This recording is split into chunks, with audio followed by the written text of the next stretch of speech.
El Instituto Cuesta Duarte presentó un informe sobre los ingresos de los uruguayos para hablar sobre ello, conocer cuánto ganan los uruguayos y si esto acompaña el crecimiento de la economía. Es que recibimos al economista e integrante del equipo de investigación, a Bruno Giametti. Bienvenido, Bruno. ¿Qué tal?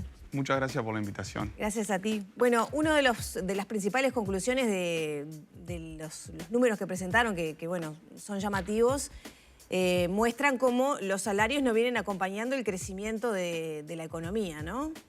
Sí, nosotros hemos publicado varios informes trimestrales en base al índice medio de salarios que marcan esa caída en términos del salario real. Este informe atiende específicamente la realidad de lo que llamamos los salarios sumergidos, más allá de que siempre puede ser subjetivo establecer cuál es el umbral para hablar de que un trabajador tiene un ingreso sumergido o no. Nosotros establecimos ese umbral en los 25.000 pesos para el primer semestre de este año, que tenemos datos de la encuesta de hogares. O sea, el que gana 25.000 pesos o menos se considera que son salarios sumergidos. Exacto. Y bueno, esa cuantificación nos da que un poco más de un tercio de los ocupados, ¿sí? Está ganando ingresos por debajo de ese umbral. Y en el caso de los asalariados la proporción es un poco menos. O sea, esto estaría indicando que aquellos trabajadores que trabajan en actividades de tipo autónomo, por cuenta propia, tienen una mayor incidencia de esta problemática, pero aún así, en el caso de los asalariados, también es una proporción importante, en torno al 30% de las personas que viven de un salario, ¿sí? De un salario tanto en el sector privado como en el sector público, un 30%, esto es más de 300.000 asalariados, de un total de 1 millón más o menos que componen la economía, están en situación de vivir con un salario de menos de 25.000 pesos líquidos por mes, ¿no? Ahora, si esto lo trasladamos a épocas prepandemia, por ejemplo 2019, comparativamente, ¿cómo estamos? Bueno, nosotros hicimos la comparación con el primer semestre de 2020, que tenemos los datos también por la encuesta de hogares semestral, y nos da que estamos un poco peor en ese aspecto. Ha subido un punto porcentual el peso de los salarios sumergidos, llevado, digamos, a valores comparables, ¿no? Suponiendo, IPC, digamos, por ejemplo. Exacto, ajustándolo por IPC, lo cual era algo esperable, porque hablábamos de que el salario real ha caído más o menos un 3-4% si lo comparamos con el momento anterior a la pandemia, y como la caída de salario real fue bastante generalizada en cuanto a sectores y en cuanto a tramos de ingreso, era esperable también que eso hiciera que la incidencia de los salarios sumergidos hubiera aumentado un poco, que fue efectivamente lo que ocurrió. Bruno, ¿qué pasa con los sectores de actividad? ¿Cuáles son las que presentan los salarios más sumergidos? Y también, bueno, como siempre, mujeres, jóvenes, y en el interior del país la situación es más complicada, ¿no? Sí, eso nos parece bien importante, más allá de la cifra global de personas que están con esta problemática de empleo. Se concentra bastante en términos de sectores, ¿sí? Si bien en todos los sectores de actividad hay trabajadores que ganan salarios bajos, específicamente en 4 sectores vemos que la problemática es de casi la mitad, prácticamente la mitad de los ocupados en el sector de servicio doméstico, del comercio, restaurantes y hoteles y las actividades primarias. En esos 4 sectores, aproximadamente la mitad de las personas que trabajan allí tienen salarios de menos de 25.000 pesos. Eso nos parece relevante porque son sectores que efectivamente vemos que hay que atender con una política salarial específica. En el caso de los restaurantes y hoteles, por ejemplo, fueron sectores muy afectados por la pandemia, tuvieron una caída salarial a lo largo de 2 años con lo que fueron las 2 rondas puente, y bueno, ya eran salarios bajos y obviamente la problemática se profundizó. ¿Ese sector puede empezar a revertirse con esta temporada que se viene, teniendo en cuenta que, bueno, la pandemia ya de alguna manera, no voy a decir que se fumó, pero siguen existiendo casos de COVID, pero no con la gravedad ni con las medidas a nivel estatal que se venían llevando adelante? Sí, obviamente que hay una expectativa importante por esta temporada de verano, después de 2 temporadas que fueron muy complicadas. También está la problemática cambiaria con Argentina, que vamos a ver cómo termina desarrollándose esta temporada de verano. Pero desde el punto de vista del salario, la recuperación tiene que ser acelerada por lo que fue la magnitud de la pérdida en ese sector, y porque ya venían en realidad en promedio con salarios bajos. Además hay un predominio también de las mujeres en ese sector, servicio doméstico, restaurantes y hoteles. Son salarios bajos y en general son sectores de actividad donde predomina el empleo femenino, y y bueno, eso también marca un poco que cuando hacemos el corte por género, también vemos que los salarios sumergidos afectan más a las mujeres en términos relativos que a los hombres. Hace poco, bueno, se conocieron los últimos datos en cuanto a pobreza. ¿Cómo se relaciona esto de los salarios sumergidos justamente con los niveles de pobreza que viene atravesando Uruguay? Y bueno, claramente hay una correlación. No es lo mismo, porque en realidad la pobreza se mide por hogar y abarca a todas las fuentes de ingreso posibles que tienen los hogares, que no son solamente los ingresos por trabajo, puede haber rentas, transferencias, o sea que no quiere decir que todas las personas que ganan salarios sumergidos sean pobres ni viceversa, pero hay una correlación importante. La enorme mayoría de los trabajadores que están en hogares que están bajo la línea de pobreza también ganan salarios sumergidos, lo cual es obviamente esperable.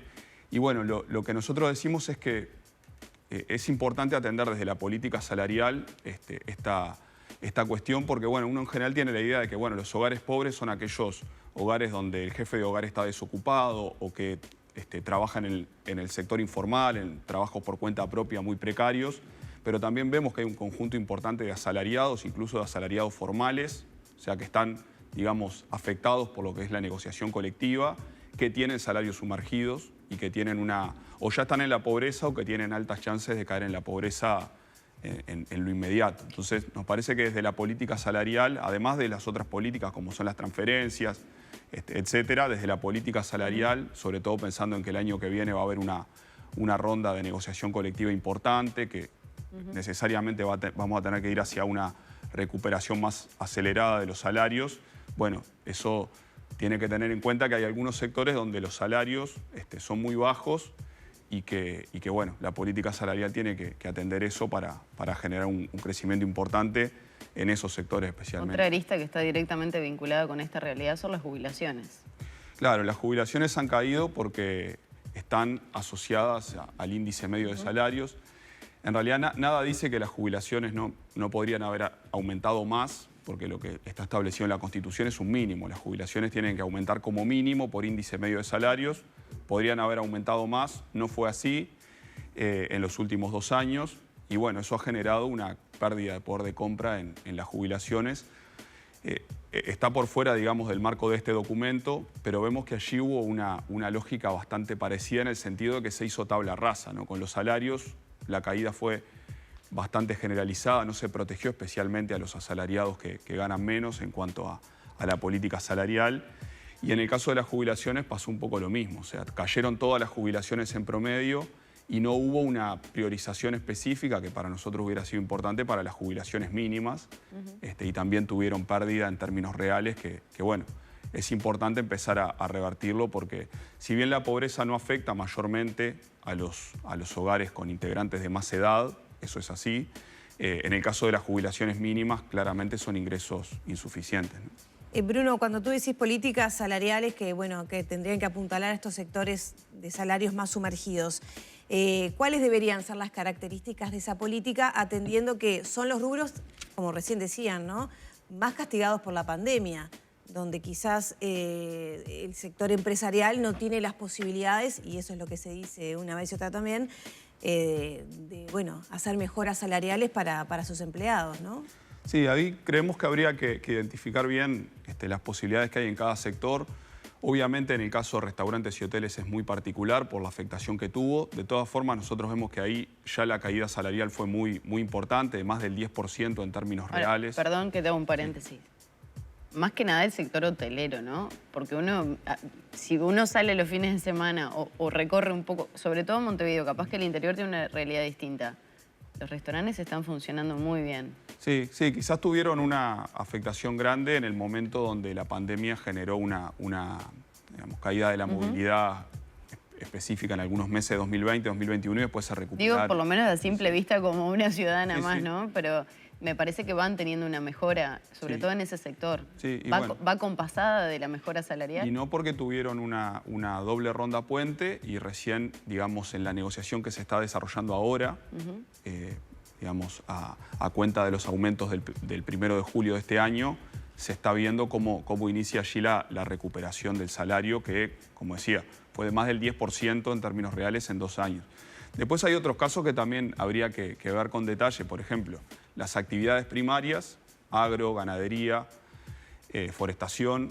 Nosotros identificamos que es uno de los sectores donde hay ingresos sumergidos y no fue un sector que haya sido afectado económicamente por la pandemia. Muy al contrario, tuvo un desempeño muy bueno y ahí también vemos un desfasaje. O sea, es cierto que después en algunos sectores pueden terminar negociando un crecimiento salarial mayor que el que marca la política salarial, pero efectivamente son salarios que siguen siendo muy bajos en promedio, a pesar de que el crecimiento en el sector fue importante en términos de actividad económica. Después, otro de los sectores que tiene predominancia de los salarios sumergidos es el comercio, que es muy heterogéneo. Entonces ahí también hay que ver, quizá hay algunos rubros del comercio que todavía hay que balancear bastante el tema del aumento del salario, pero hay otros en que puede haber una recuperación salarial mayor a la que se ha venido dando hasta ahora, también pensando en que los trabajadores vienen de una pérdida y que son sectores con salarios bajos, ¿no? Ahora, siempre cuando se le consulta al sector agroexportador, que me imagino que también tiene muchas aristas, ¿no? O por lo menos hay una tendencia distinta entre cada uno de los rubros agroexportadores. Pero digo, con esta sequía, por ejemplo, ¿no se puede explicar que tal vez tengan un año muy bueno y otro no tan bueno? Y se tenga que hacer un promedio, porque también son los argumentos que se manejan de la gente que trabaja en el campo y que, bueno, ha tenido una zafra tal vez muy buena hasta mediados de este año, pero con esta sequía no. Entonces, ¿cómo se equipara un poco esa realidad? Y claro, hay distintos sectores, en particular todo lo que es la producción agropecuaria para el mercado interno, claramente tiene una circunstancia distinta que lo que es la actividad agroexportadora. Y en el caso de la actividad agroexportadora sí tiene dificultades como pueden ser las cuestiones climáticas o bueno, nada asegura que el año que viene vaya a ser tan bueno como fue este último o viene siendo este o el anterior. Pero bueno, ahí lo que cabe es tomar, digamos, los promedios anuales, hacer una comparación lo más rigurosa posible de cómo les ha ido desde el punto de vista económico, no solamente las exportaciones en valor, también hay que tomar cómo han evolucionado los costos. Pero bueno, nosotros todos los indicadores que manejamos vemos que tanto 2021 como lo que va de 2022 ha sido un año de alta rentabilidad para esos sectores y vemos que no ha habido un acompañamiento por el lado del salario. Porque bueno, se ha aplicado una política salarial general en el marco primero de la pandemia y después de la salida de la pandemia en 2021 que no priorizó, digamos, así como hizo una diferenciación a la baja, que quizá tenía sentido en el marco de sectores complicados, no hizo una diferenciación hacia arriba de los sectores que les estaba yendo muy bien ya en 2021 y ahí quedó como un desfasaje, nosotros vemos en el sector agropecuario. Eso se agudiza en el entendido que son sectores que ya partían de salarios bajos anteriormente. Y en todo esto, ¿cómo talla la inflación, ¿no? En todas estas proyecciones que vienen haciendo. Y bueno, la inflación obviamente que de alguna forma lo que ha hecho en los últimos meses, en el último año, es retrasar esa idea que incluso el gobierno había establecido ya desde mediados de 2021 del inicio de la recuperación del salario, ¿no? O sea, se había planteado que se iba a empezar a recuperar el salario real ya a partir de julio de 2021. Nosotros estimábamos que esa recuperación era insuficiente para lo que era la magnitud de la reactivación económica, sobre todo en algunos sectores. Pero bueno, se planteaba una recuperación que iniciaría en ese momento y la realidad es que como la inflación superó las expectativas del gobierno en bastante diferencia, eso generó que hasta ahora no podamos hablar de que el salario se está recuperando, sino que eso se ha ido como postergando mes a mes a medida de que la inflación no cede, ¿no? Y más aún ha ido creciendo y está cerca del 10%. Algo que además agrava esa situación es que los alimentos han crecido por encima del promedio y eso genera que los hogares que están bajo la línea de pobreza o los trabajadores que tienen salarios más bajos como que sufran una inflación todavía más fuerte porque destinan una mayor parte de su ingreso a consumir básicamente alimentos y bueno, eso es una complejidad. Nosotros vemos que si la inflación se mantiene en estos niveles de 9-10% en los próximos meses, vamos a cerrar este año sin iniciar la recuperación salarial después de los 4 puntos de pérdida de 2020-2021. Y bueno, y el año que viene esperemos que la inflación empiece a bajar efectivamente y que los ajustes salariales que están pautados por lo menos empiecen a permitir un inicio de recuperación. ¿Quiénes podrían quedar postergados para 2024? en esa recuperación, por lo menos equiparar las pérdidas? Bueno, claramente los sectores que tuvieron las dos ronda puente, digamos, restaurantes y hoteles, sectores vinculados al transporte turístico, algunos sectores vinculados con servicios de entretenimiento, culturales, artísticos, que tuvieron ese 10% de pérdida en 2 años, claramente, como en el mejor de los casos, en 2026 recién van a estar recuperando el nivel de salario. Recién, ni siquiera 2024, no, entonces. En la pauta que planteó el gobierno es hacia 2026 esa recuperación, en 4 años. Y después en el resto de los sectores depende un poco de la negociación de cada rama de actividad. Hay sectores, por ejemplo, que van a negociar el año que viene y que todavía están por debajo, digamos, de lo que estaban en 2019 en términos de salario real. Perdieron un 4% y recuperaron un 1,6% hasta mediados del año que viene. Y ahí dependerá de la negociación si logran, en ese año y medio que falta de gobierno, digamos, recuperar esos 2 puntos que faltan, 2 puntos y pico, o no. ¿Por qué no se puede acompasar el crecimiento del país con la recuperación salarial? Digo, sí venimos de una pandemia, sí venimos de una guerra que afectó los precios de los combustibles y a nivel mundial. Pero ¿qué es lo que está pasando que no se puede? Hay sectores que, por ejemplo, el agroexportador, que decimos le está haciendo muy bien y eso da cuenta de un crecimiento y es únicamente un sector y el resto se sumergió. ¿Cuál es la explicación?